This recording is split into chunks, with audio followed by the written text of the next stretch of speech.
Senhoras e senhores, muito boa noite, muito prazer. Meu nome é Saul Pedrosa. Mais uma vez estamos aqui no No Fix, No Profit, o seu podcast sobre empreendedorismo. Hoje, direto de Brasília, em meio ao caos que está antecedendo a posse do presidente Luiz Inácio Lula da Silva, eu trouxe aqui um empreendedor para falar sobre a política, sobre esse atual momento, sobre a empresa dele, é claro, sobre a tua vida pessoal. Um cara espetacular, maravilhoso, muito ético, muito correto em tudo que faz. Então, senhoras e senhores, é com prazer que eu anuncio para vocês Rafael Pedrosa. Bom, Saul, muito obrigado por ter me convidado para participar do seu programa. Estou à disposição.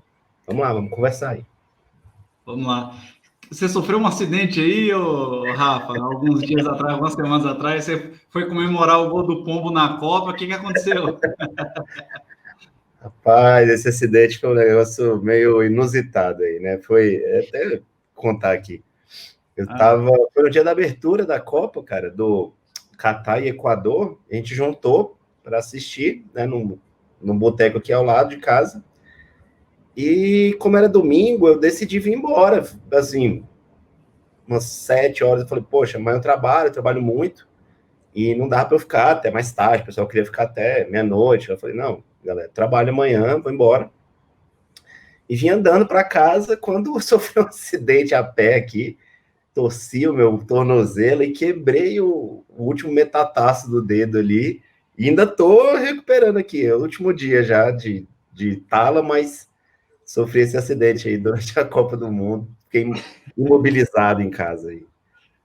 O seu patrão, que é você mesmo, já está até te cobrando aí desse atestado, né? Ontem algumas pessoas, ontem eu fui a uma festa de aniversário, e aí o pessoal me viu sem a cadeira de roda, né? Eles falaram, agora acabou o Brasil, acabou o atestado, né? Eu falei, não, aí não tem mais atestado para dar, né? Foi exatamente isso. Por incrível que pareça, conciliou ali, né, as datas. Verdade. Uma grande coincidência. Mas, Rafa, vamos lá, vamos falar sobre o quê? Sobre tudo aqui, né? Podemos falar aqui com você hoje. Eu te conheço de longa data, longuíssima data, né? Vamos deixar os anos para lá, porque senão a gente acaba entregando um tanto quanto a gente envelheceu, né? Verdade. Mas uma coisa, Rafa, que sempre me chamou a atenção, e eu gostaria de iniciar a nossa conversa dessa forma, é a diferença de abrir uma empresa própria, criar um negócio do zero, e uma franquia, porque me corrija se estou errado, o teu negócio que você toca é uma franquia, uma escola de inglês, correto? Isso, é uma franquia, né? Uma franquia nacional, né? Como você falou, é muito diferente. É muito diferente porque, assim, você tem que seguir regras, as regras impostas pela franquia. Não que isso seja uma coisa ruim, de maneira alguma, mas você tem que se adaptar à metodologia de trabalho deles. Então, como eles trabalham, como eles funcionam, como os negócios são feitos, como são feitos novos contratos, tudo isso é não imposto, mas sugerido por eles, né? Então, a gente tinha uma ideia no começo, e aí, quando você vai fazer um treinamento para começar, assim, com essa intenção de adquirir, você tem que passar por um treinamento, tem que ir para a sede deles, lá, né? Eu fui para Maringá, passei 15 dias em Maringá, né, onde é a sede da empresa. Fui aprender tudo como se faz, tudo. Assim, basicamente, você não sabe nada de negócio. Mas você tem o conhecimento em negócio X. É uma coisa totalmente diferente do que você passar a uma empresa de franquia. Eles vão te ensinar a trabalhar. Eles vão te ensinar como você vai fazer negócio, como você vai começar os negócios, finalização, tipo de negociação que você pode fazer, parcerias, quais parcerias não fechar, porque não é legal para você, digamos assim, para sua empresa, né? Que tipo até de negócio você pode deixar para lá, né? Que é tipo perder compras, digamos assim, né? Perder vendas, desculpa, perder vendas. O que você pode fazer? Tipo, que tipo de venda você pode deixar para lá para que você não perca dinheiro, digamos assim. Né? Então, essas coisas, esses parâmetros todos, isso tudo é passado minuciosamente, com reuniões, treinamento, e aí, é igual você falou, é montar uma empresa do zero, é muito diferente de você ir e adquirir uma franquia. Né? Uma franquia, no caso meu, franquia de escola de inglês, então é muito diferente mesmo. Antes de comprar essa franquia, você já tinha aberto um outro negócio ou esse foi o teu primeiro passo no empreendedorismo? Não, esse foi meu primeiro passo. Foi meu primeiro passo. Porque, assim, professor de inglês eu já era há algum tempo. Eu já trabalhava com isso, já era professor e tal, e surgiu essa oportunidade. Né, em 2016, outubro de 2016, comecei a pensar nessa situação, avaliar. A empresa que eu estava trabalhando na época não era uma empresa que eu estava vendo futuro. E aí o dono da empresa chegou para mim, porque a gente já se conhecia, a gente tinha trabalhado junto numa outra escola antes, e ele chegou para mim e me ofereceu a parceria. Falou: olha, cara, a situação é essa, a situação é dramática, e aí surgiu a oportunidade de uma outra escola, a gente meio que trocar, né, fazer uma parceria e entrar numa nova franquia. Você tem interesse? Você vai precisar de um capital de giro X e tal, e a gente foi conversando, pensei, fiz contas, situação, para poder fazer esse investimento, né? E isso, o quê? 6 anos atrás.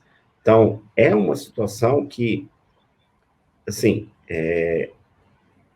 primeiro, o caminho do empreendedorismo, ele é muito, muito cheio de pedras, né? Tem que galgar muita coisa. Mas quem vai se aventurar, essa é a palavra, quem vai se aventurar nessa situação tem que, primeiro, fazer coisas que, assim, eu não fiz e hoje eu falo que é muito importante fazer. Estudar muito mercado, né? Não só, tenho dinheiro para investir, ok. Vá estudar mercado, vá estudar aquele mercado que você vai trabalhar, você vai ter pessoas ali que vão te ajudar, vai ter concorrentes, como funciona, né? Existem vários cursos para isso, mas, assim, estudar como é o mercado. E muito do que você vai estudar ali, muito do que eu estudei, até estudar, assim, pensar o que eu ia fazer, acabou que é totalmente diferente. Na prática, é totalmente diferente. Totalmente diferente. E, cara, é engraçado, só que ao mesmo tempo, na minha opinião, é preocupante quando eu vejo todos os empreendedores falarem que foi com uma ideia, chegou com uma expectativa, quando chegou lá na ponta era totalmente diferente, igual você acabou de mencionar. Esse totalmente diferente, Rafa, você acredita que não vou dizer uma poluição, é uma palavra muito forte, mas é um problema da educação do nosso país? A gente se preparar tanto no ensino fundamental, no ensino básico, no ensino fundamental, no ensino médio, a posteriori numa graduação, ou no mestrado, ou no doutorado, e chegar para abrir uma empresa e como assim? Eu não sei nada disso, não vi nada, é tudo muito novo. Cadê os 20 anos que eu passei estudando? Eu não estou conseguindo passar da primeira fase. Você acha que é um problema educacional brasileiro de não preparar, de não nos preparar para ter os dois lados da moeda, quem quer os três lados da moeda, né? A carreira executiva, ou o concurso público, ou o empreendedorismo, ou você acredita também que é muito falta de comprometimento dos novos empreendedores, por assim dizer, porque como as informações hoje no mercado elas são vastas, todo mundo acredita que pode abrir uma empresa na internet e faturar 40, 50, 100 mil reais por mês. Qual que é o peso dessas duas instituições? Eu acho que você tocou num assunto muito legal, Saul, que é como a gente pensa, o que a gente estudou antes, né? E o que é mundo real, né? Vamos lá, vamos começar. Primeiro aí que você falou do estudo, né, na preparação ali. Acho com muito, assim, a gente sai muito mal preparado do ensino médio, da graduação, da pós-graduação, do MBA, de tudo isso. Tudo isso nos prepara muito mal ou nos prepara pouco para o que é a realidade.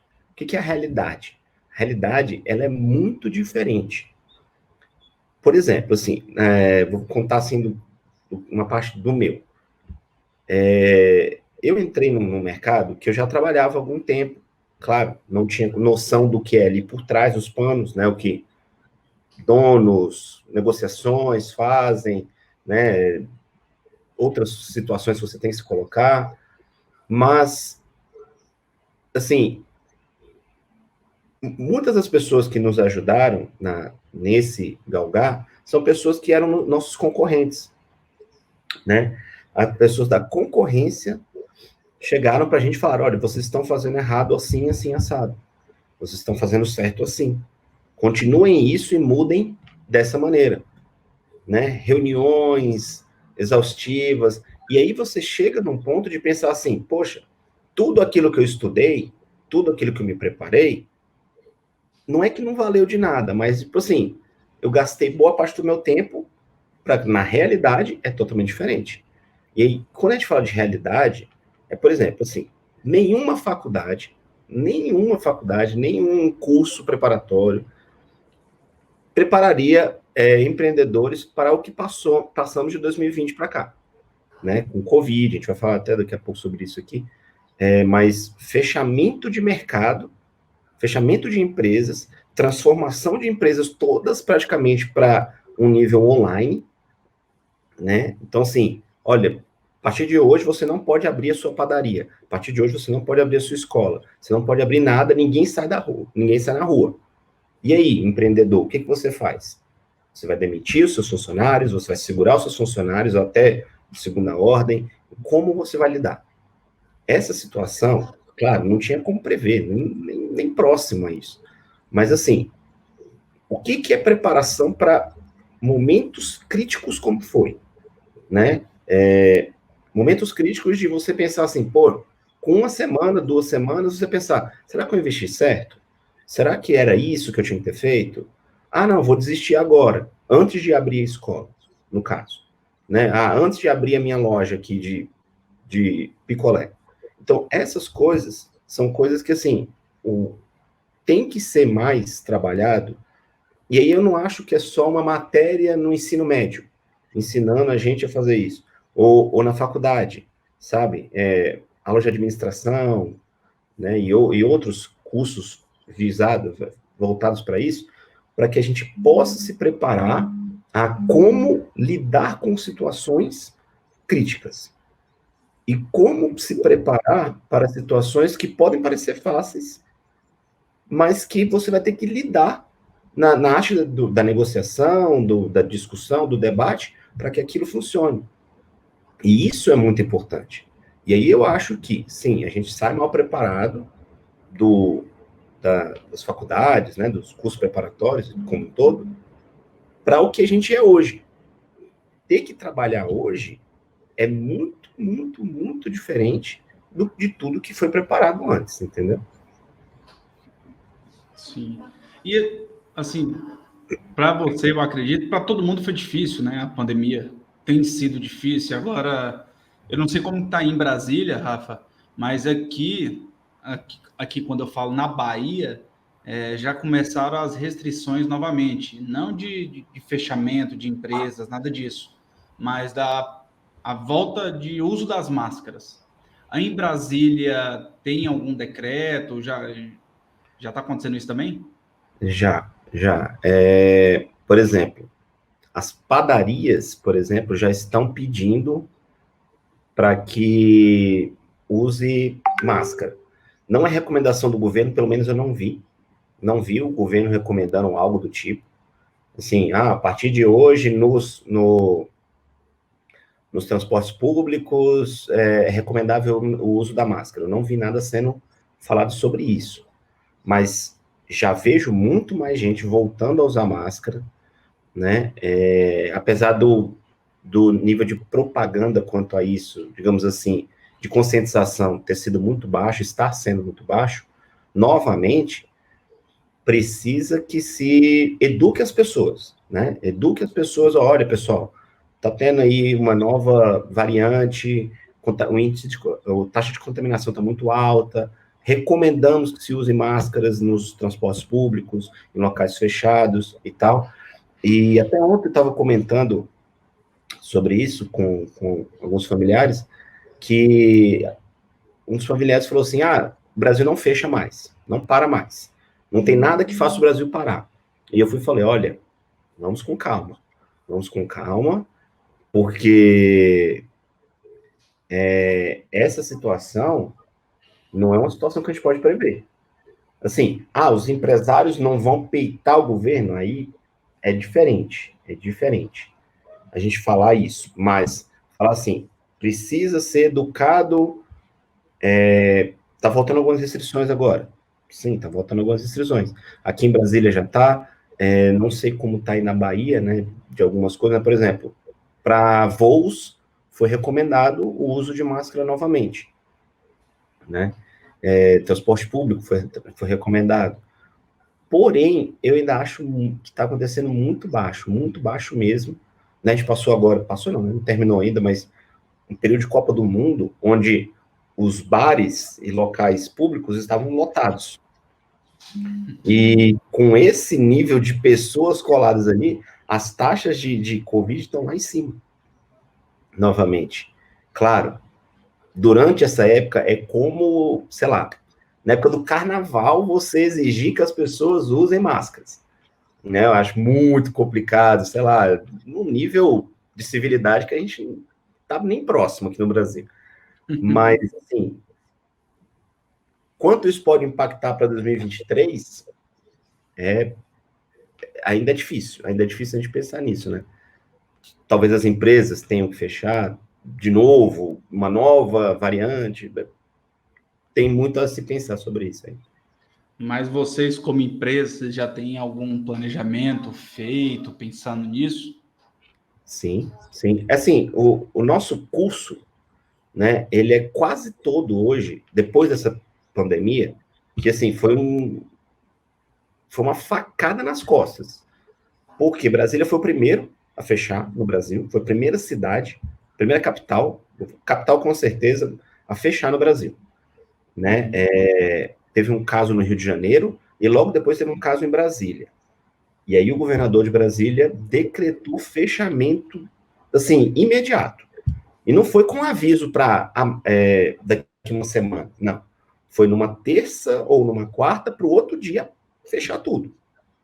E aí a gente teve que transformar, né? Aí também ajudou muito ser franquia, porque eles foi basicamente assim, 72 unidades se ajudando. E aí a gente pensava, pessoal, a gente no grupo aqui falava, pessoal, alguém mais já fechou? Alguma cidade mais já está fechando? Como é que a gente vai trabalhar? E aí? E aí, hoje a empresa, hoje a escola, desculpa, ela está voltada quase toda para online. Se acontecer alguma coisa hoje, eu vou ter uma perda, digamos assim, de, sei lá, 2,5% dos meus alunos. Hoje não fazem aula de maneira alguma online, num ambiente igual a gente está aqui agora. O que é aula online? Nesse ambiente aqui. Está online, você, eu, conversando, falando em inglês. Então, assim, a gente está totalmente preparado se acontecer e falar, pessoal, vamos ter que fechar novamente Brasília, aconteceu alguma coisa, vamos fechar todos os estabelecimentos. Para a gente não ter uma perda muito grande. 2,5% aí dos nossos alunos só trabalham presencial exclusivamente. Então, a gente 2 ou 12? 2. Então, teoricamente, se seguisse a cartilha, se houvesse novamente um lockdown, vocês estariam dentro do planejado que vocês teriam uma queda de receita de aproximadamente 2%. Porque esses 2%, eles não que se recusam, mas eles não gostam, não acham viável esse modelo híbrido, não, né? Online. Aí seria... A gente tem também o modelo híbrido, né? São três modelos lá, digamos assim. O modelo totalmente presencial, o modelo híbrido, com pessoas que podem estar tanto lá quanto no ambiente online, ou o ambiente online. E o EAD também, né? Também temos o EAD, que aí é você fazer a aula em qualquer momento do dia ou da noite, numa plataforma que vai estar disponível para você. Esses alunos são alunos que se negam, dizem que não estão acostumados, não gostam de online, do ambiente online, né? Do aula com o professor, diz que não funciona. E também teve uma coisa que aconteceu em alguns segmentos, que foi algumas pessoas estão saturadas de aulas online, desse ambiente. Por quê? Quando tudo se transformou para o online, né, durante a pandemia da Covid, muita gente começou a fazer muitos cursos. E aí quem estava em faculdade foi para a faculdade online, quem estava em aula foi para a aula online quando possível, né? Claro, muitas pessoas sofreram com isso, mas assim, quando possível foi, e acabaram pegando, não, estou gostando muito, é muito fácil, posso fazer a qualquer momento, qualquer hora do dia, da noite, só que isso aqui é muito cansativo mentalmente muito cansativo, é cansativo pra gente também. Então, assim, ficar o tempo inteiro na frente do computador, do celular, do tablet, o que quer que seja, é muito cansativo. E aí acaba que as pessoas querem ter, não é nem a aula presencial, é o contato humano, né? Respirar. Isso, respirar ali, poder, sei lá, tocar, sabe? Assim, conversar com a pessoa olho no olho e falar, olha, desculpa, não estou conseguindo, desculpa, vamos fazer de novo, porque aqui é muito impessoal, né? O trabalho aqui, ele é bom, porque eu posso fazer isso do meu quarto, da minha sala, sem ter que me movimentar. Mas, ao mesmo tempo, falta essa pessoa, assim, esse trabalho pessoal, do corpo a corpo, que a gente fala ali, né? Isso também é uma coisa que a gente sofreu bastante. Aqui em Brasília, nas duas escolas, a gente fez um levantamento no meio de 2021, quando a gente achou que abriria tudo no Brasil inteiro, estava teoricamente controlado ali o vírus, né? Não no meio, um pouco antes ali, mais ou menos em abril, que foi quando estourou. Foi quando teve o maior número de mortes ali, né? A situação estava muito dramática no Brasil. Naquela época, a gente fez um levantamento com a central de perdas e fechamentos de empresa, né? De unidades, na verdade, por conta da crise. Brasília, as nossas unidades foram que perderam menos. Nós tivemos algumas unidades no Brasil perderam de 30% a 50% dos seus alunos, né? 50% dos seus clientes durante essa transição de presencial para online. E aí a gente está falando, tudo bem, de unidades onde tem muito mais alunos, mas 50% de perda é gigantesco. Gigantesco. Né? Das 72 unidades, eu posso estar enganado, mas aproximadamente 10 a 15 fecharam por conta da não ter como pagar. E não reabriram. Não reabriram mais. Então, assim, essa é uma situação dramática que aconteceu, né, durante esse período. As pessoas não saberem, tipo, o dia de amanhã, claro, para muitas pessoas, para muitos segmentos, mas quando eu falo que é seguro, confortável, as perdas em alguns locais foram assim, escolas que tinham 400 alunos perderam 200 alunos. Escolas que tinham, sei lá, 250 alunos, chegaram a perder mais de 100 alunos. Então, assim, essa situação que é uma situação terrível para o empresário, e sem falar, assim, perdas de vidas, né? Que aí é uma outra situação que a gente está falando só empresarialmente, assim, pessoas que decidiram não fazer mais o curso, porque existe uma cultura errada no Brasil de que curso de inglês é supérfluo, que, assim, a primeira coisa quando tem crise, o que a pessoa vai cortar? O inglês. Vai tirar o filho do curso que ele faz extra. Qual é o curso extra? É como se fosse o lazer, né? Exatamente, é o lazer. Ah, vou tirar do inglês, vou tirar do balé, vou tirar sei lá, do judô. Da escolinha de Da futebol. escolinha, porque não tá dando para eu fechar minhas contas. Mas aí a pessoa não pensa, talvez, aí quando eu falo assim, a pessoa, os pais ali, os responsáveis, não pensam que, tudo bem, existem situações, mas inglês, ele é um investimento. Ele é um investimento que você faz na carreira do seu filho, da sua filha, né? Então, assim, essa situação que os pais, consumidores, precisam também pensar. A gente chegou a conversar com, sei lá, quantas pessoas durante esse tempo sobre, hoje em dia, inglês, o investimento num curso de inglês, ele não é mais necessidade. Ele é essencial para a carreira da pessoa, para viagens, para a vida, né? Eu tenho primos que são seus primos também aí, que falam inglês, e assim, eu vejo o tanto que é importante na vida deles. Sabe? Assim, eles vêm conversar comigo, assim, brincando, vai fala alguma coisinha ali comigo em inglês, e eu falo, poxa, que legal. E aí os pais vêm conversar comigo, nossa, ele está muito bem na escola, ele está indo muito bem, ele está crescendo muito, as notas dele são excelentes. Eu falo, poxa, que legal. Por quê? Educação é investimento, cara. Educação é investimento. Educação não é supérfluo, de jeito nenhum, não pode ser supérfluo. Existem situações, durante a crise, muita gente perdeu o emprego, concordo. Terrível o que aconteceu. Mas, assim, para o empresariado, foi terrível o que aconteceu também. Né? Claro, muito pior as perdas de vidas que aconteceram no país, sem dúvida. Em momento algum, a comparação aqui, em momento algum. Mas, assim, as pessoas vêm falar para a gente, gente, vou ter que tirar do inglês e a gente volta depois. Não volta. Não volta Não mais. volta.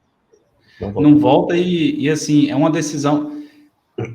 Foi bom você ter falado que isso é cultural, não é que é racional, né? Isso é cultural do Brasil, porque se nós fizéssemos uma pesquisa com base em estatística das grandes potências econômicas, não existe, pelo menos de tudo que eu tenho estudado, de tudo que eu tenho vivido durante a minha vida inteira, eu não conheço um país em que o governo ou a propriedade privada diminuiu os investimentos em educação, seja básica, né, fundamental, médio e faculdades MBA, e esse país decolou. Não conheço. Na verdade, o que eu conheço é quando há cortes no setor educacional, existe uma grande crise econômica acontecendo. Se nós olharmos para o Brasil, não entrando aqui na política, porque que houve uma mudança de PT para PMDB, que hoje é MDB, né? E de MDB para Bolsonaro, e Bolsonaro agora o Lula no dia 1º, os cortes massivos que foram feitos desde 2016, como que o Brasil caminhou depois disso, né? Como que foi a taxa de desemprego, como que foi as nossas expectativas lá fora do país. Então, a estatística que eu conheço é a inversa. Quanto maior o corte, tá bom, vou cortar aqui porque a pandemia está me afetando, vou tirar o meu filho do inglês. Não Exato. É uma decisão racional, né? As Exato. Pessoas têm que ter ciência disso. Não, e se você pensar bem, Saul, você tocou num assunto muito, muito importante. Países que cortam ou diminuem os investimentos em educação só tendem a cair. Só tendem a cair. E o que a gente viu de 2016 para cá foi exatamente isso. Mas houveram cortes, não houveram cortes em todos os países? Sim, concordo. Durante a pandemia houveram cortes em todos os países, e assim, é uma outra situação, que aí não é uma situação só política, mas também envolve o que é política, né? O que foi feito também é político, né? Assim, o número de bilionários cresceu no mundo, ao mesmo tempo que o número de miseráveis também decolou, né? Então, assim, essa situação, é política pra caramba. Isso aí a gente vai falar de investimento em educação. Investimento em educação, ele é essencial. Não há discussão. Não há o que a gente possa falar assim, não deve ser feito. E aí a gente fala também dos pequenos empresários, né? Que a gente fala de pequenos empresários, a gente fala assim, poxa, a pessoa tem ali uma escolinha de inglês, uma escolinha de francês, uma escolinha mesmo, uma escola pequena para crianças, por exemplo, creches. Isso é muito importante que haja. E, assim, cada vez mais eu vejo menos locais para isso. A população não para de crescer e eu vejo menos creches sendo abertas, menos escolas. E aí, pais de crianças pequenas como você ficam de mãos atadas.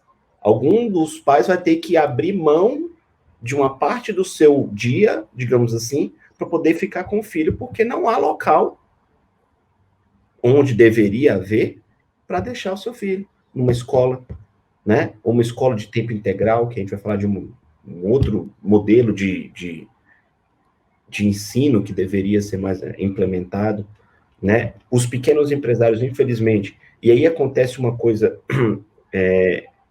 que também, assim, é uma via muito, muito difícil, muito obscuro. Quando a gente fala de cursos, né, e, assim, poxa, o pequeno empresariado sofreu muito na pandemia, sofreu muito.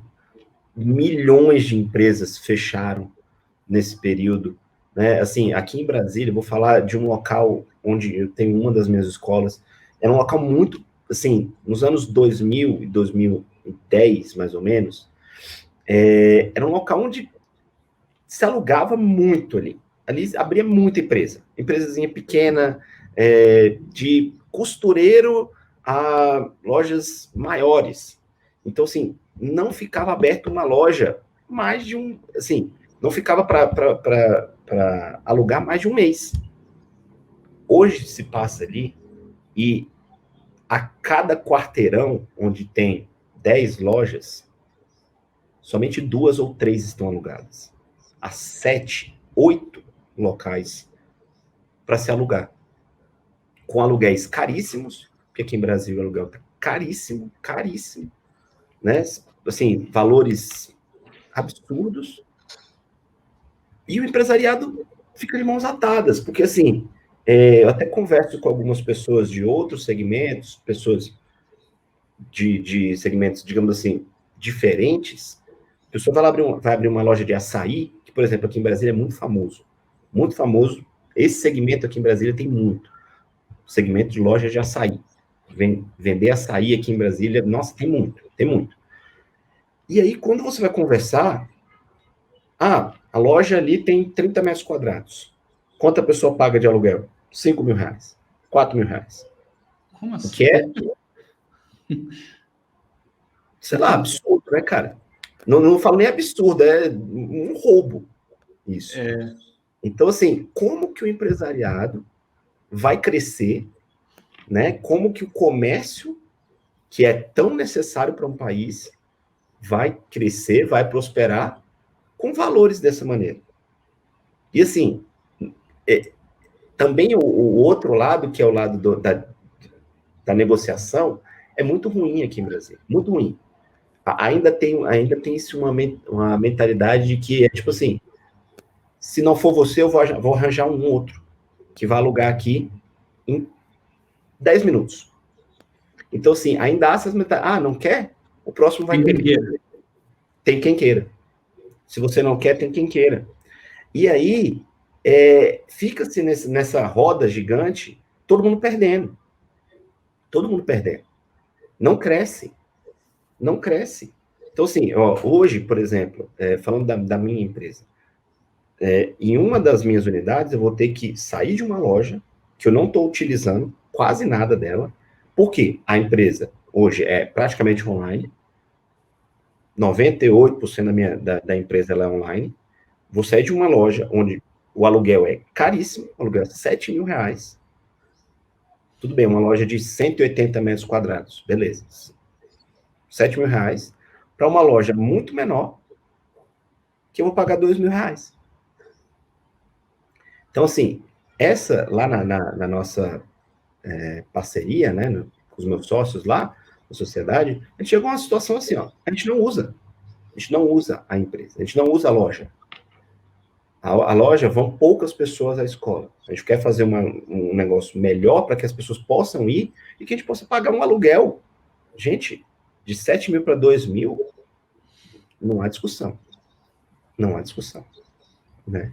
Então, essa é a situação que é mais, assim, todo mundo quer crescer.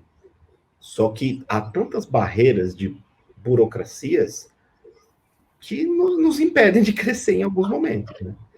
Todo mundo quer crescer, só que ao mesmo tempo ninguém quer ceder, né? Nessa negociação de aluguel que você está mencionando aí, fica o proprietário do imóvel com um imóvel desalugado, gerando custos mensais, e do outro lado fica o empresário que já estava com o plano de negócio pronto, já fez todo o estudo de caso, o porquê que ele escolheu aquele determinado local, e o cara simplesmente, porque ele não vai alugar daqui a 10 minutos. Do outro lado, nós temos a ciência disso, que é uma maneira dele negociar, né? E aí fica um jogo de perde-perde, quando deveria ser, né, de ganha-ganha. Você mencionou aí, na pandemia, o número de... Não na pandemia, nos últimos anos, o número de bilionários aumentaram na mesma proporção ou quase na mesma proporção que a extrema pobreza aumentou. Isso também vai contra a uma estatística do próprio capitalismo. Né? O capitalismo ali na primeira Revolução Industrial na Inglaterra, quando ele foi implementado, por todas as falhas que existem nele, quando ele foi implementado, a extrema pobreza no mundo vem diminuindo.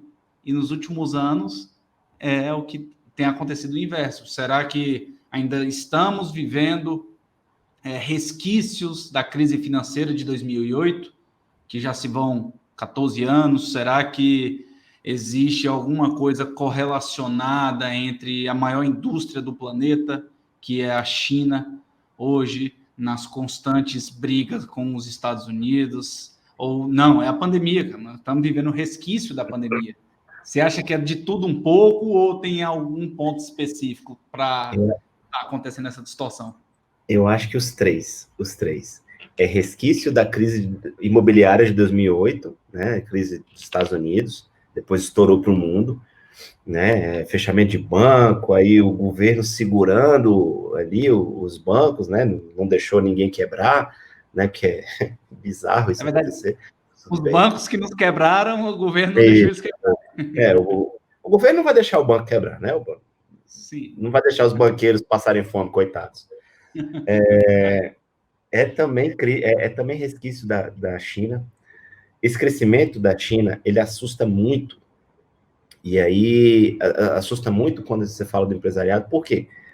Se a gente falar de 20 anos atrás, meus professores falavam, pessoal, comece a investir em curso de chinês, porque daqui 20 anos a China vai tomar o mundo. Ninguém levava em conta isso. Ninguém. Mal se fazia inglês 20 anos atrás. Quanto mais chinês, né? Mandarim. Então, nada quanto a isso. Então, assim, hoje, quem comanda o mundo?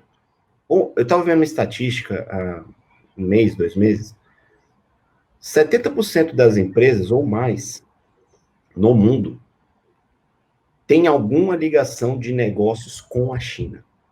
E eu não estou falando só de empresas pequenas, não. Países que dependem praticamente que exclusivamente da China, ou de negócios com a China. O Brasil, por exemplo, exporta muito para a China.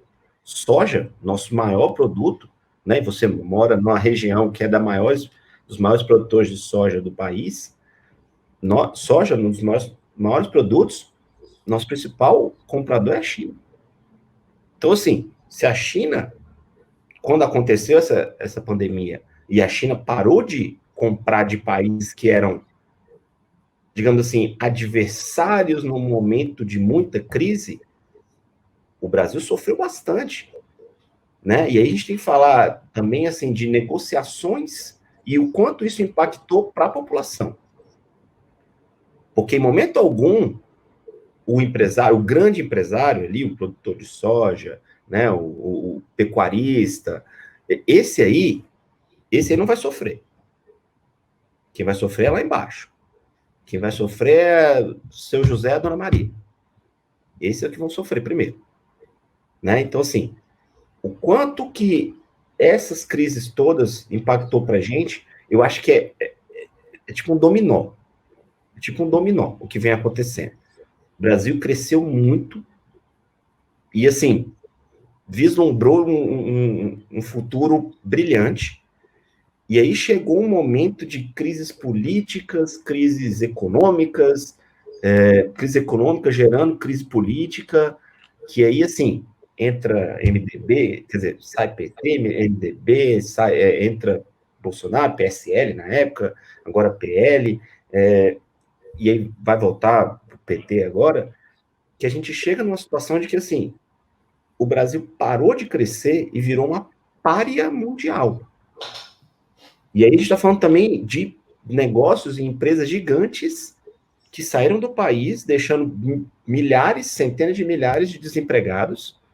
Falando de empresas, por exemplo, a Fiat sair do Brasil, né? Falar só de uma empresa, por exemplo, que deixou de investir no Brasil, isso perde emprego, perde o país, perde como um todo, né? As taxas de desemprego no país não param de crescer. Infelizmente, o trabalho informal cresce muito no país, e eu falo infelizmente não é porque não tem que crescer, mas é porque as pessoas deixaram de investir em ser CLT, de ser seletista, porque as empresas não querem mais seletista, ela quer o trabalhador informal. E o Gera trabalhador menos. só te interrompendo, o trabalhador informal, ele teoricamente ele ganha menos.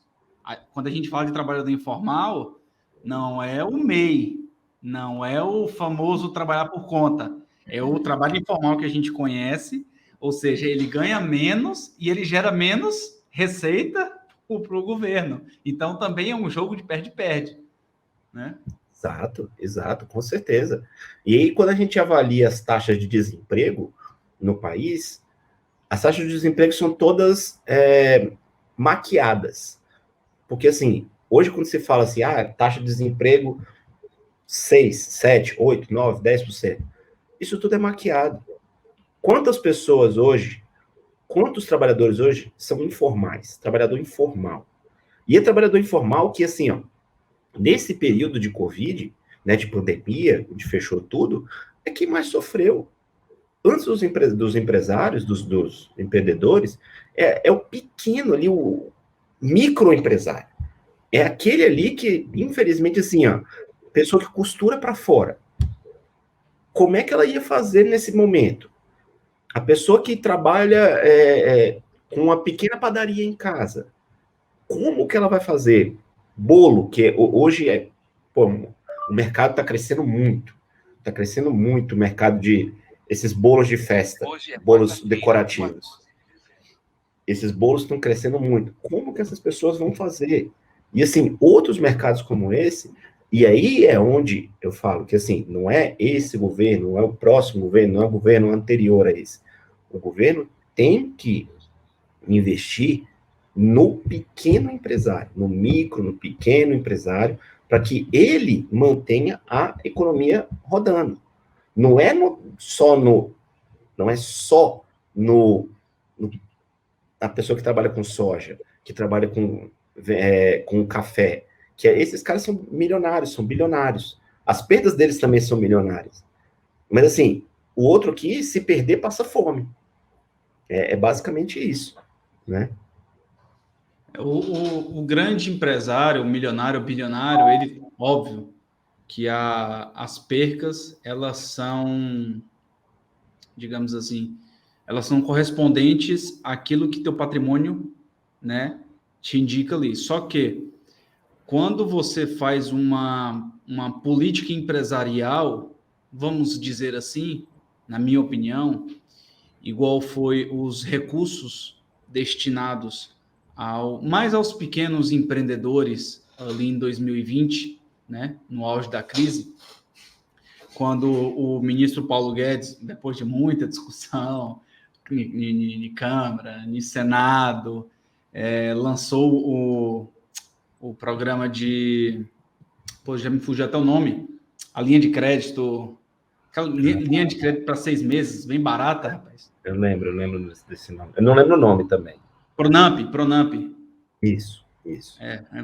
São muita coisa. Inclusive, eu ajudei alguns empresários a acessar essa linha de crédito. 6 meses de carência, a taxa de juros, quando foi lançada, era 2% ao ano, mas ali o custo efetivo total, que vem IOF, chegava ali a 4% ao ano. Mas a gente sabe, 4% ao ano, quem se financia assim é o agro, né?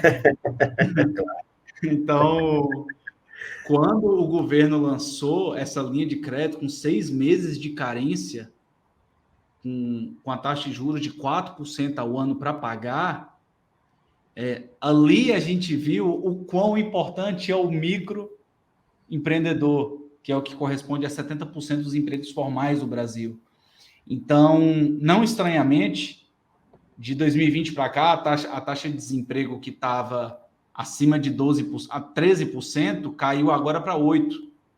Né? Então, por que em uma situação pandêmica, por que na maior polarização política do Brasil, onde as pessoas, onde os empresários, e nós vimos isso, eu não vou investir enquanto não acontecer o segundo turno. Se esse candidato ganhar, eu vou por aqui, se esse ganhar, eu vou por aqui. Então, assim, como que em situações tão complexas, tão ruins, a taxa de desemprego cai? É óbvio, porque a maior parte daqueles que empregam foi beneficiado. Óbvio que não foi de graça.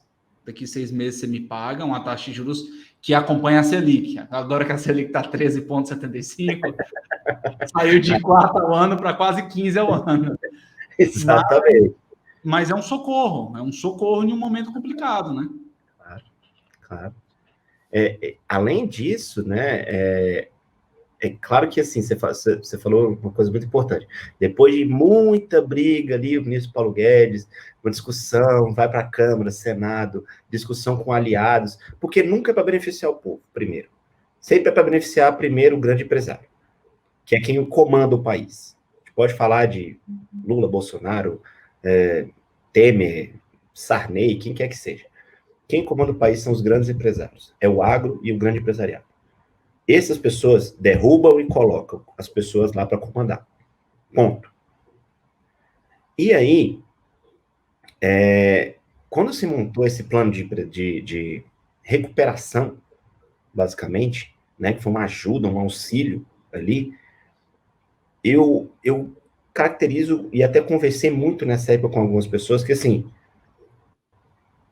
tudo nesse país, durante esse tempo tão polarizado, dessas últimas eleições, na outra eleição também, foi muito mal,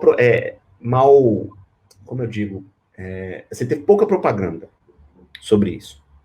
Então, assim, as pessoas precisavam muito, porém não estavam entendendo o que era. Como é que funcionava?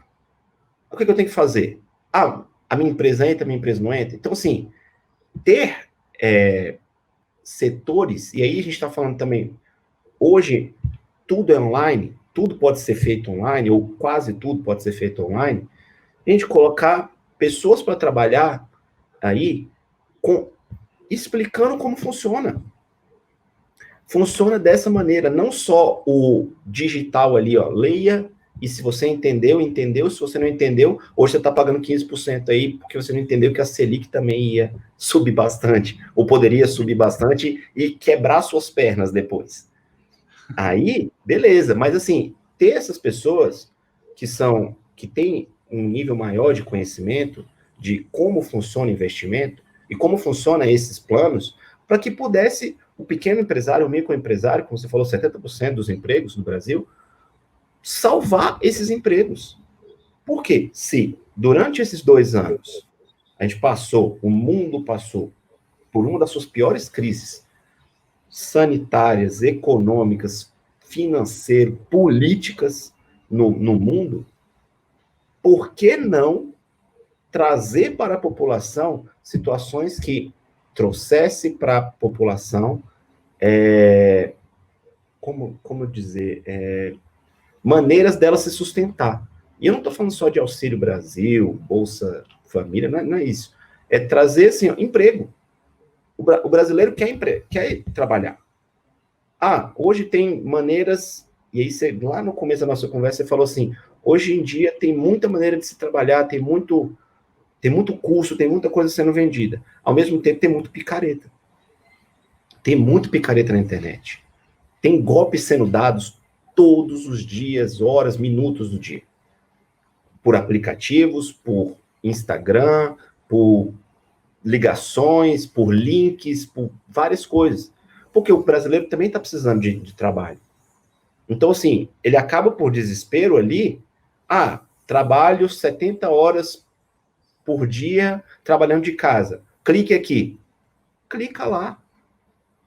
Infelizmente, essa situação que todos ainda estão passando, todos assim, boa parte da população brasileira ainda está passando, é uma situação muito dramática. E traz o desespero.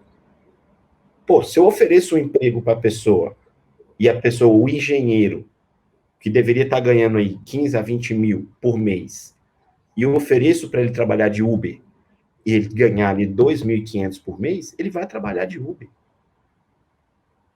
E não é diminuindo o Uber, né? Mas a gente sabe que o trabalho do Uber é um trabalho bem, assim, não tem direitos quase nenhum, né? E, assim, muito inconstante, trabalha ali numa maneira muito dramática, uma pessoa que é PhD. E eu conheço, não estou falando assim eu vi na internet, eu conheço pessoas com doutorado trabalhando de Uber. Por quê? 2 anos praticamente sem investimento, ou com investimento muito baixo, para pequeno e médio, micro, pequeno e médio empresariado, para poder segurar os empregos. Chegar lá e falar, olha, galera, aqui é o seguinte, vamos agora manter aí, segurar o máximo que puder. Mas não houve. Ou houve na marra.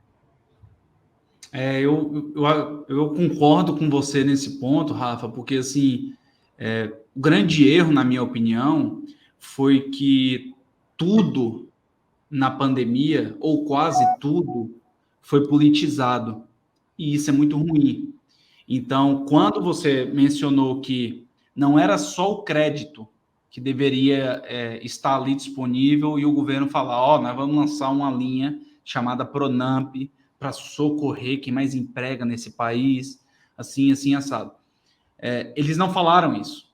Até teve casos de empresas que eu montei os relatórios e fiz um intermediário ali junto às instituições financeiras, que foi o seguinte: quando eu falo do Paulo Guedes, mas vamos falar aqui do Ministério da Economia, né? Ministério da Economia, Ministro da Fazenda, é a mesma coisa. Uhum. Quando eles lançaram o Pronamp, o que eles fizeram? Você tinha que mandar o relatório fiscal. Só que eles não deixaram explícito a informação. Porque, vamos voltar aí a 10, 15 anos atrás, quando você, Rafael, queria tomar um empréstimo no banco, seu contador fazia um documento contábil, ele ia lá, assinava que você fatura 20 mil, só que ele colocava que você faturava 80 mil. Aí o banco pegava aquele documento, o contador está se comprometendo aqui, ok. E ele liberava um limite maior.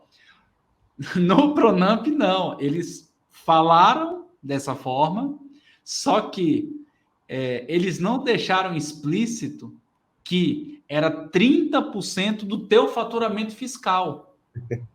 Eles falaram assim, você vai poder pegar 30% do teu faturamento. Aí os empresários, muitos que sonegam porque de fato querem, outros que deixam na mão do contador, enfim. O cara faturava lá 100 mil por mês, só que emitia 30 mil reais de nota fiscal. Isso. Então, ele estava contando que, se eu faturo 100 mil e existe uma linha chamada Pronamp, que eu posso pegar 30% do meu faturamento, então eu vou poder pegar 30 mil reais. Só minha folha aqui é 10 mil, então eu tenho 3 meses de folha garantida. Eu posso ficar os próximos 3 meses sem demitir ninguém. Vou acreditar no meu negócio. Não, aí na hora que se mandou o documento, além de 30 mil, não, só tem 6 mil reais liberado. Como assim? Não, é 30% do teu faturamento fiscal e não do teu faturamento aqui declarado pelo contador. Então, o que o Paulo Guedes fez? Ele criou uma receita extraordinária para os cofres públicos, porque aí o cara já tinha assinado a sentença de que, não, eu faturo de fato 100. E para o meu negócio morrer, eu vou ter que fazer o faturamento real. Aí o contador vai lá, faz toda a parte burocrática do faturamento fiscal, emite-se as guias com multa, correção e juros. E chegou, mesmo tendo feito isso, chegou no final das contas, não foi liberado o crédito. Exatamente. E é justamente aí que eu estou falando. Essas pessoas ficam de mãos atadas.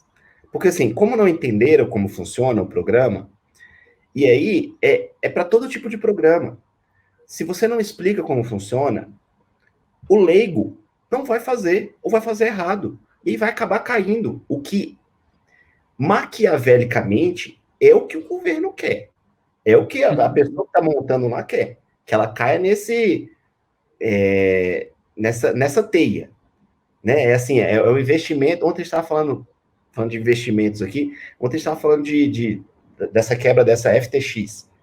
Sim. Né? Esse sistema aí e tal, que limpou o dinheiro de uma galera. Inclusive foi preso ontem. Isso, inclusive foi preso.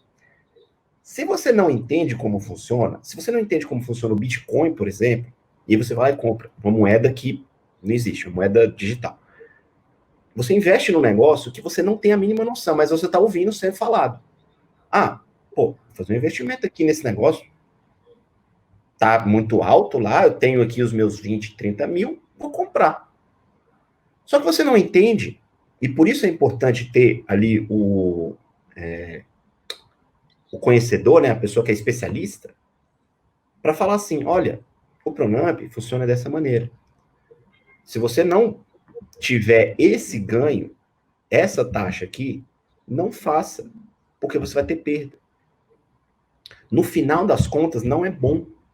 É melhor, digamos assim, ali, naquele momento, né, onde foi lançado o programa, você fechar suas portas, segura sua perda, para você, no momento de volta de crescimento do país, você poder investir. Só que aí, como a pessoa está naquele momento de desespero, e assim, eu também entendo, quando a gente fala politicamente, por quê? Foi uma bomba que foi jogada, foi sendo avisado, saiu da China um vírus que é mortal. Não vai chegar no Brasil. A China é tão longe, né? Só que as pessoas não entendem que o vírus, ele pode viajar de avião, ele pode viajar de navio, ele pode viajar de qualquer maneira e chegar ao Brasil como chegou. Chegar ao mundo inteiro como chegou. Né? E, infelizmente, ter matado quase 700 mil pessoas no Brasil só. Né? Nos Estados Unidos, 800 mil, quase 900 mil pessoas morreram.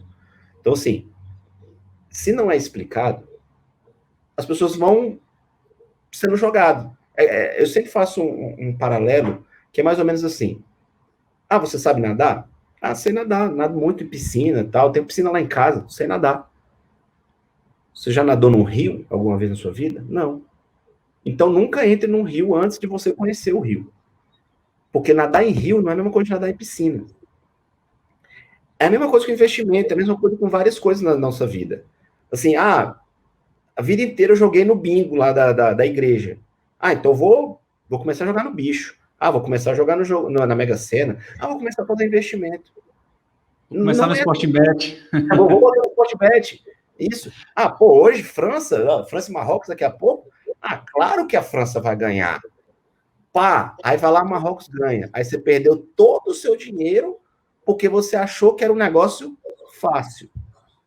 Não é assim que funciona. O Pronamp, que você falou aí, um investimento, na teoria, para salvar o empresariado, né, o pequeno empresário, não, o microempresário, o médio empresário, foi um negócio tão mal explicado, a meu ver, que muita gente deixou de buscar porque não estava entendendo o que era.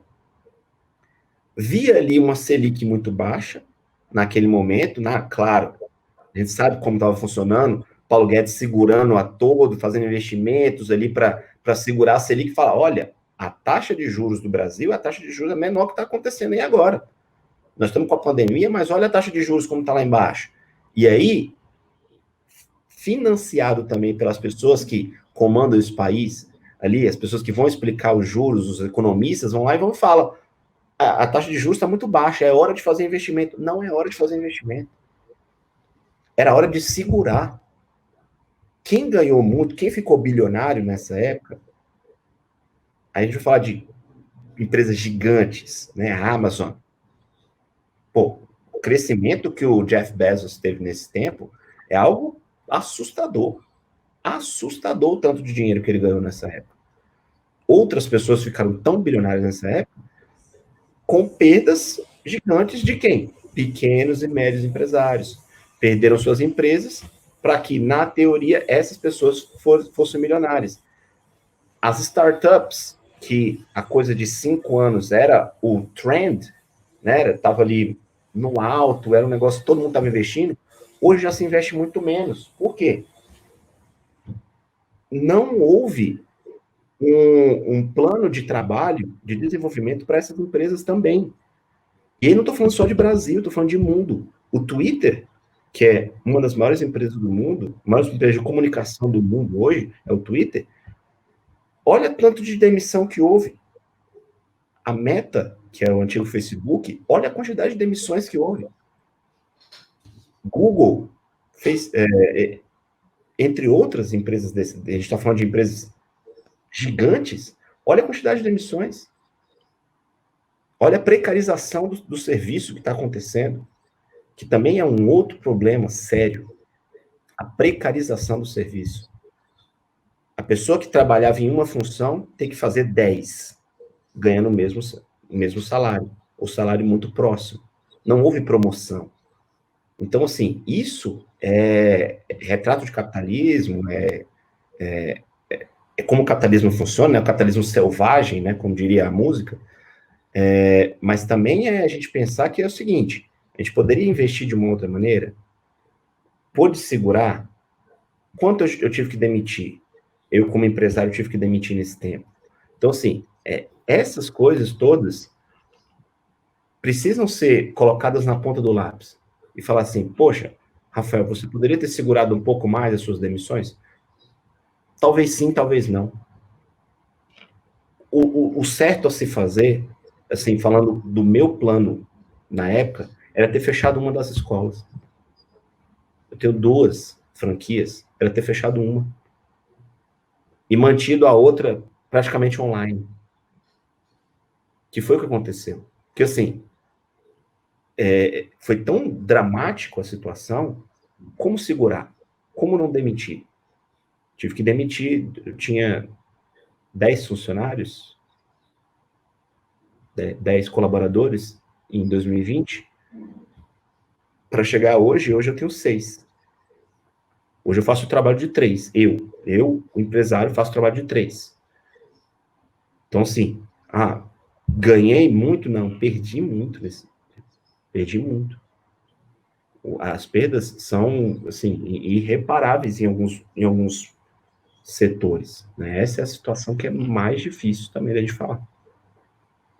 Rafa, você acredita que esse movimento das Big Techs, que você acabou de mencionar, essa onda de demissões, são milhares de pessoas demitidas no mundo inteiro. O impacto disso é imediato, né?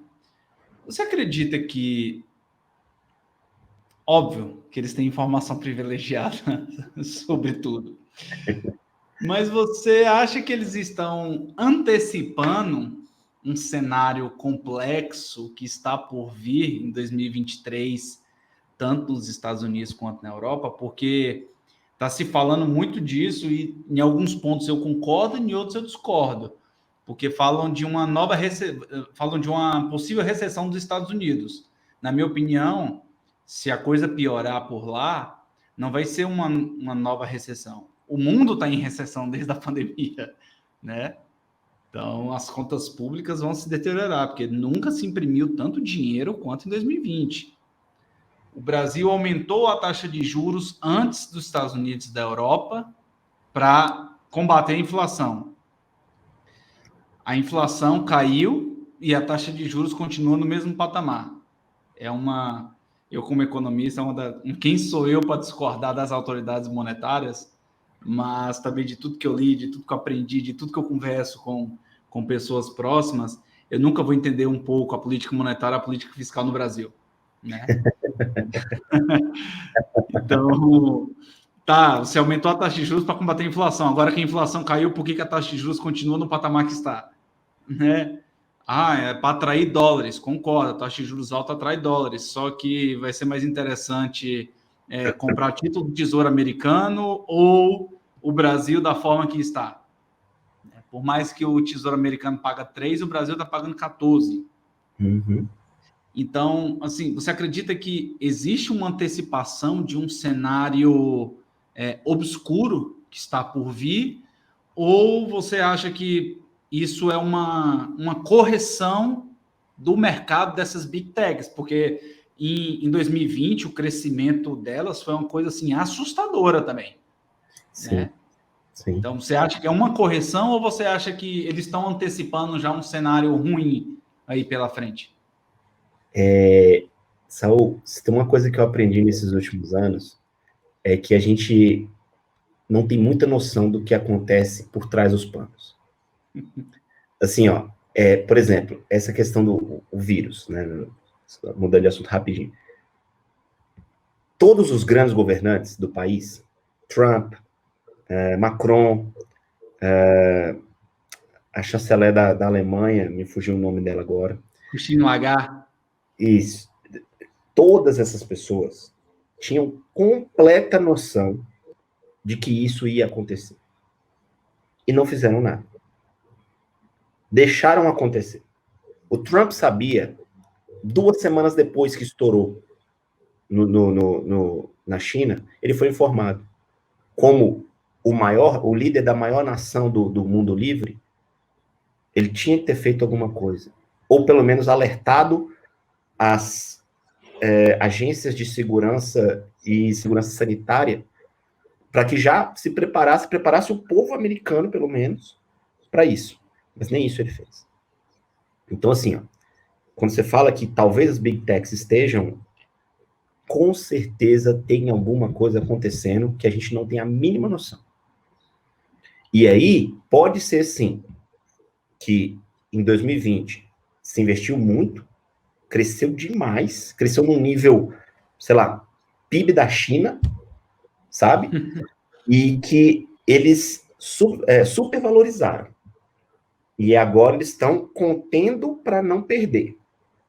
Ao mesmo tempo, perdendo bastante, né? Por exemplo, a Meta, né, o antigo Facebook, teve uma perda de 40 bilhões de valor de mercado. De valor de mercado.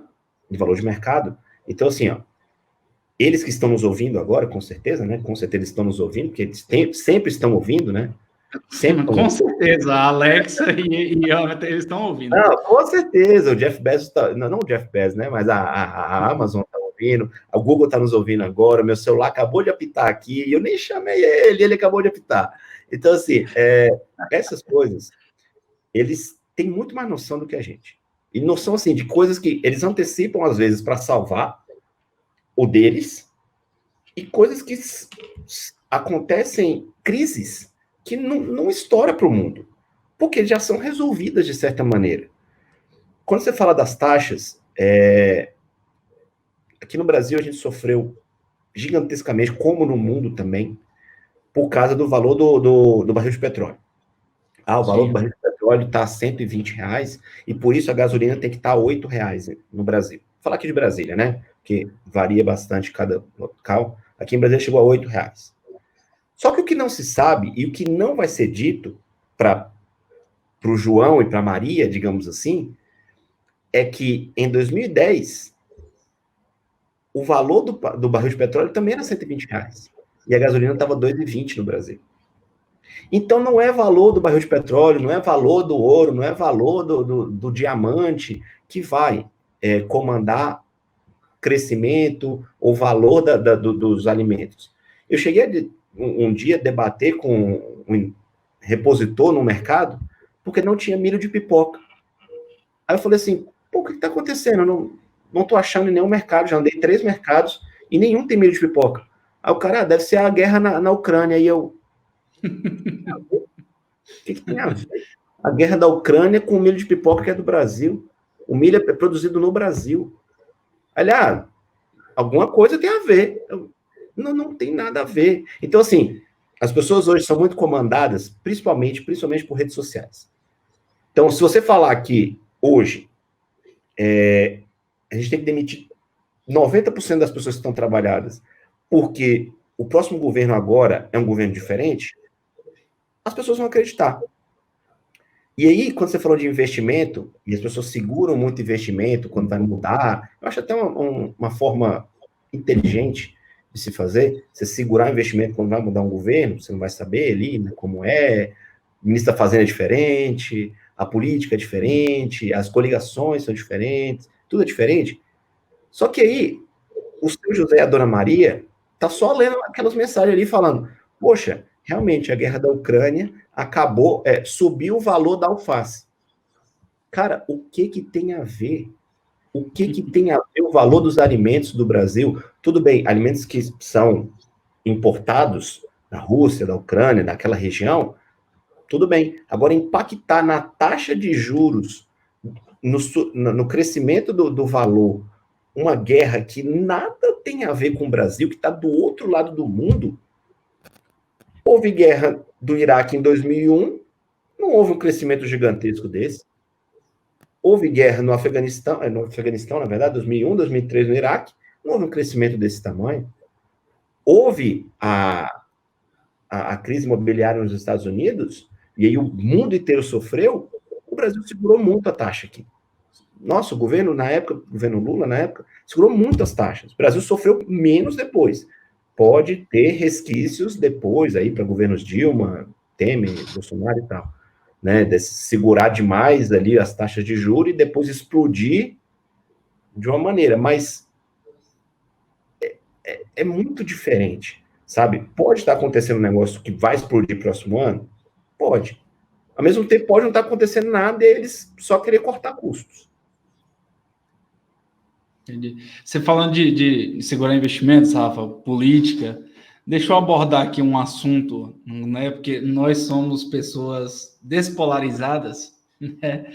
Nós somos torcedores do Flamengo e do Fluminense. Nós não somos da torcida organizada do Flamengo e do Fluminense, né?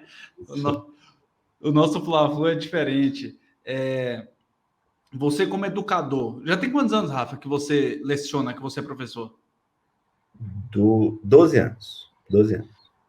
12 anos. Sua trajetória iniciou ali em 2012, então.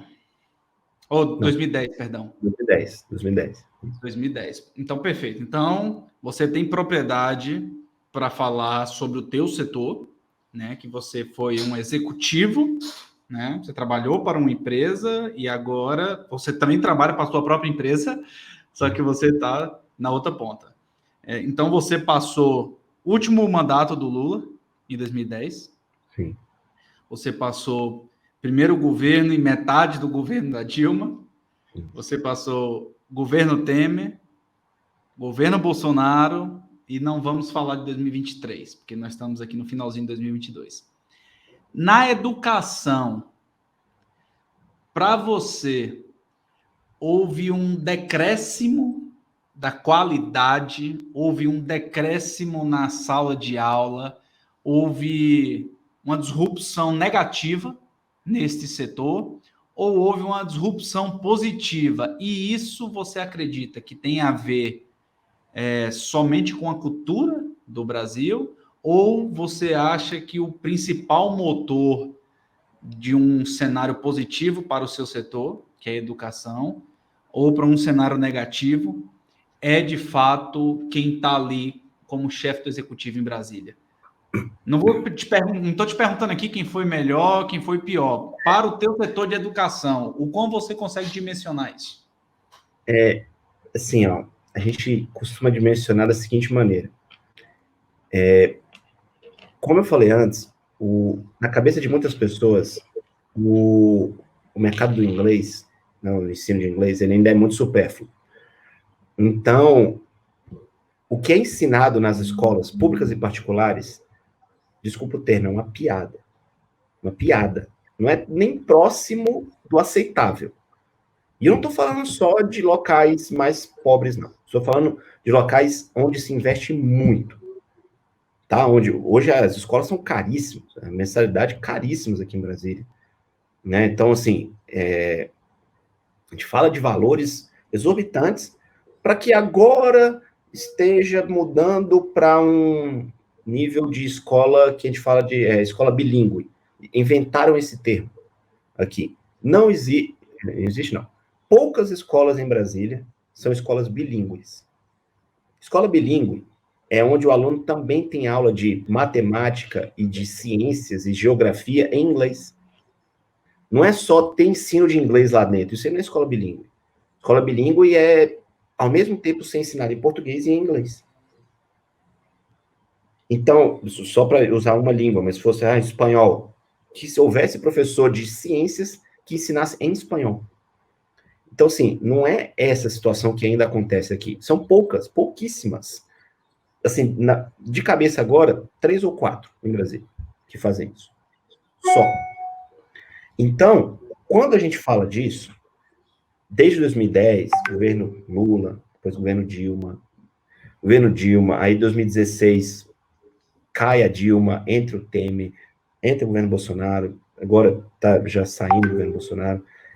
Quando a gente fala disso, a gente tem que muito pensar no o que aconteceu. O que aconteceu, para mim, é um decréscimo gigante no nível do ensino. E no nível do ensino, não é só no nível do ensino de inglês, não, mas no nível do ensino como um todo.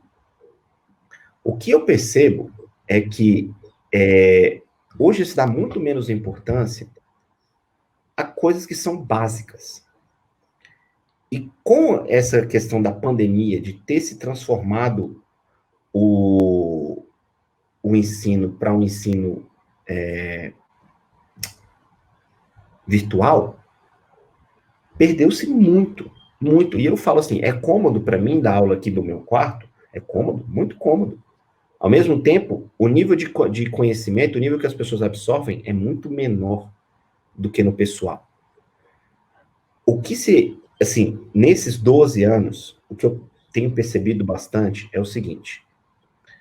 Quando eu comecei lá em 2010, ainda era um menino lá ainda, né? Eu falo, mas você começou ali, você não tinha menos de 18 anos, beleza. Mas quando eu comecei, eu ainda era desacreditado pelos meus alunos. Eles ainda me perguntavam por que eu estava dando aula. Tipo assim, você tem cacife para me dar aula? E eu tinha muitos alunos adultos.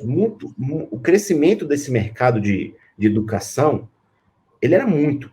Ele era, assim, os donos de escola abriam escola aqui como se abre hoje. Nossa, nem consigo pensar em algo nesse nível. Mas, assim, se abria muita escola. Né? Na escola que eu trabalhava, nessa época, a gente chegou a ter 380 alunos numa escola bem pequena. E assim, eu só tinha 70 alunos. Para professor de inglês, isso aí é muito. Eu tinha 12 turmas, se eu não me engano, 11 turmas, e eu tinha 70 alunos. Eu trabalhava muito. Hoje eu trabalho muito mais horas do que eu trabalhava naquela época, só que eu não fico metade cansado do que eu ficava naquela época. Porque eu trabalhava muito, ele se crescia muito. A escola chegou a ter 380 alunos, e assim, crescendo demais o mercado. Aí o que acontece? Sai Dilma, né, ali 2016, sai a Dilma, e aí dali para frente, a gente, nos empresários, a gente se reunia e o pessoal falava, agora eu espero que haja um crescimento. E eu falava, é muito difícil a gente tentar avaliar se vai ter um crescimento, vai ter um decrescimento, porque a gente não sabe o que vai acontecer com o novo governo, com outros governos, como a gente não sabe agora o que vai acontecer com o governo Lula próximo. Então, assim, é muito difícil a gente avaliar, e aí eu sempre falo assim, o que houve de 2013 para frente? uma gravíssima crise política no Brasil, que culminou com a saída da presidenta Dilma. Aquilo ali culminou numa grave crise econômica. Ah, mas cresceu-se muito em outras áreas. Sim, mas eu estou falando da minha área, que é a área de escolas.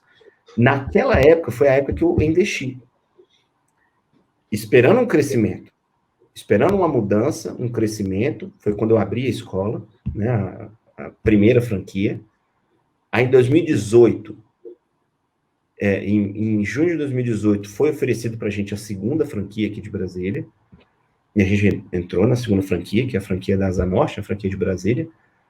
E aí, de 2018 para frente, o mercado só caiu. A gente teve a queda gigante, porque muitas escolas agora, escolas em Brasília, colocaram o inglês dentro da escola. Então, as escolas gigantes de ensino de inglês aqui de Brasília entraram nas escolas. Então, elas já dão aula lá dentro. Então, isso acabou tirando muito do mercado de quem não entrou. Quem não está competindo com as duas gigantes aqui de Brasília, que são a Thomas Jefferson e a Cultura Inglesa, que não entrou nas escolas antes delas, hoje está com muita dificuldade. Em vários setores, em vários segmentos. Claro, eles perderam muito também durante a pandemia, porque não quiseram mudar para o online. Então, assim,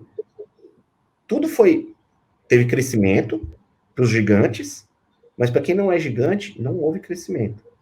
Estagnação, depois decréscimo. Depois só recessão. Então, você acredita que as constantes mudanças que houveram no governo brasileiro contribuíram para este cenário ruim educacional? Sim, com certeza. Com certeza. Porque, assim, se a gente fala que educação é investimento, educação demanda investimento, e aí você faz um corte no investimento da educação, como houve em 2016 ou 2017, não me lembro agora, né? Parar os investimentos em educação por 20 anos. Isso aí, hoje a gente está colhendo os frutos. É um segmento que hoje está cada vez mais polarizado, cada vez mais difícil de se entrar. As escolas estão num nível horrendo o valor das mensalidades. Eu acho absurdo se pagar 7 mil reais em mensalidade de escola fundamental, ensino fundamental. Não estou falando de faculdade. 7 mil reais de mensalidade. Mensalidade. Isso é, assim, ó, aí a gente volta lá no por que os milionários ficaram bilionários. De 2010 para frente, 2010 foi quando eu me formei na faculdade.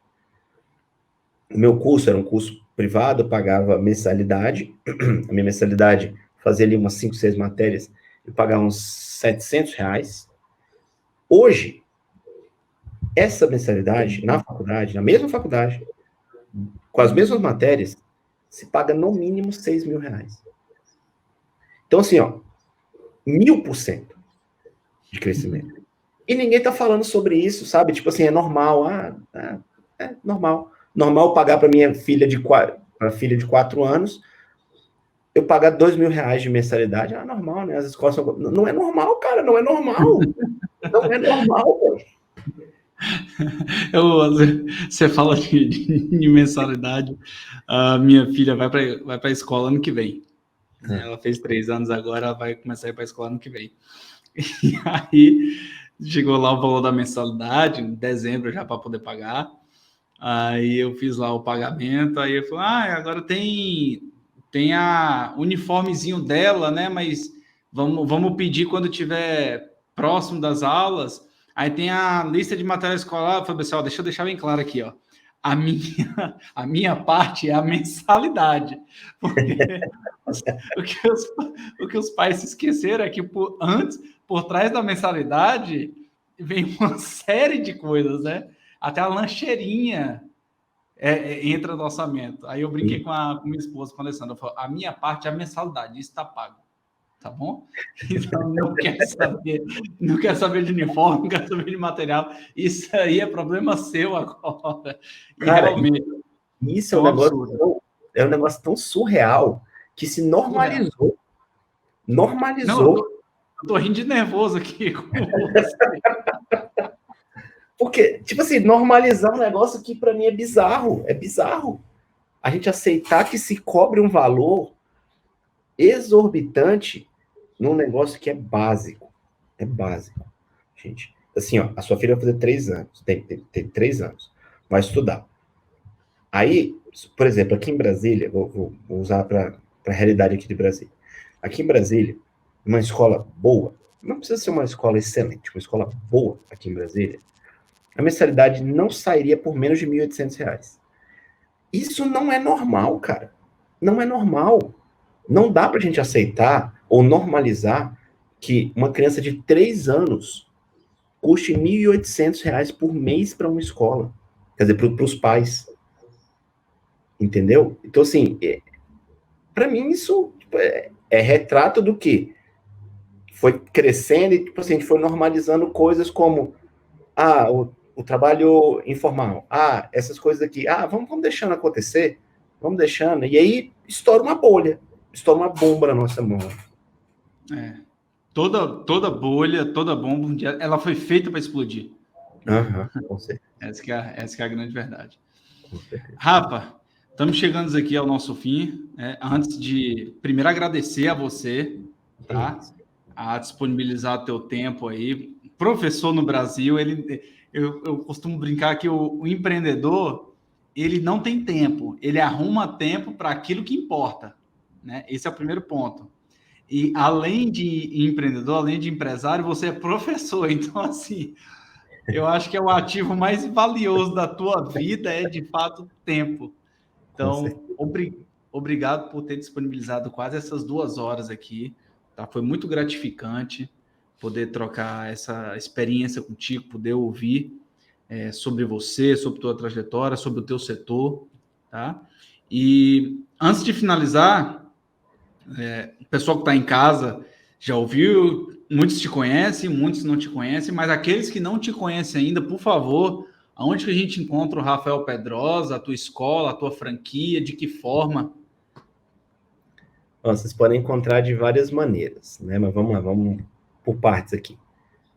São 2 unidades aqui em Brasília. Tem uma unidade em Taguatinga, para quem conhece Brasília, é uma cidade satélite, fica mais ou menos 20 quilômetros do centro de Brasília.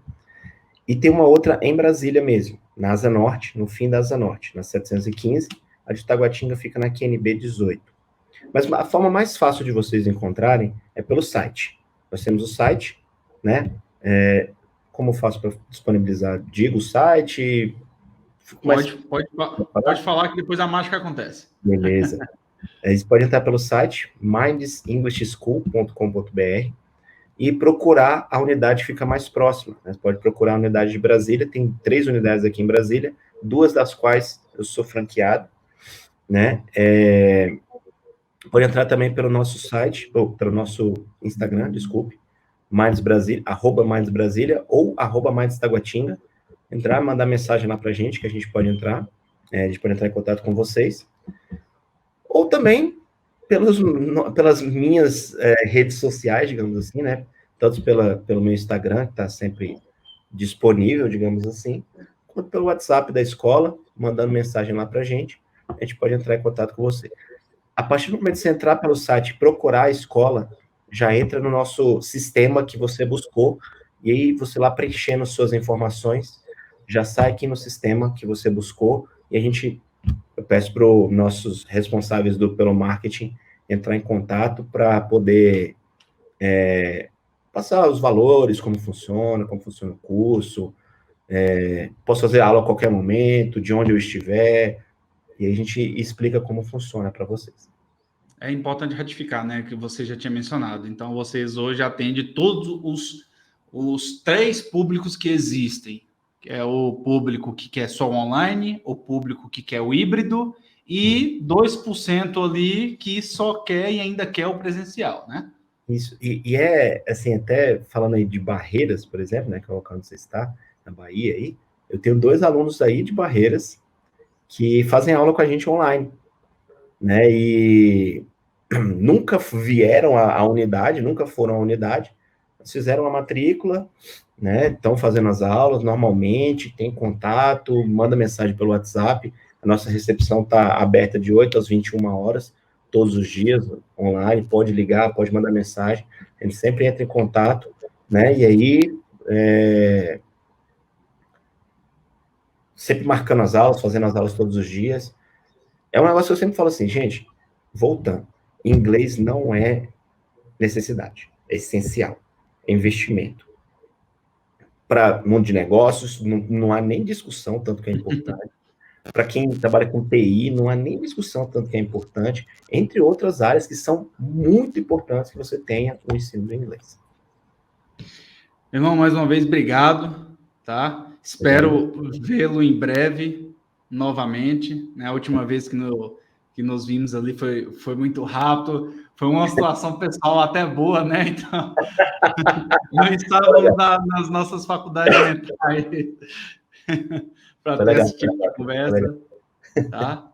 Bom falar contigo, bom revê-lo, mesmo que seja online, espero vê-lo novamente. Obrigado, Rafa. Obrigado. Nos veremos em breve. Valeu, forte abraço. Falou.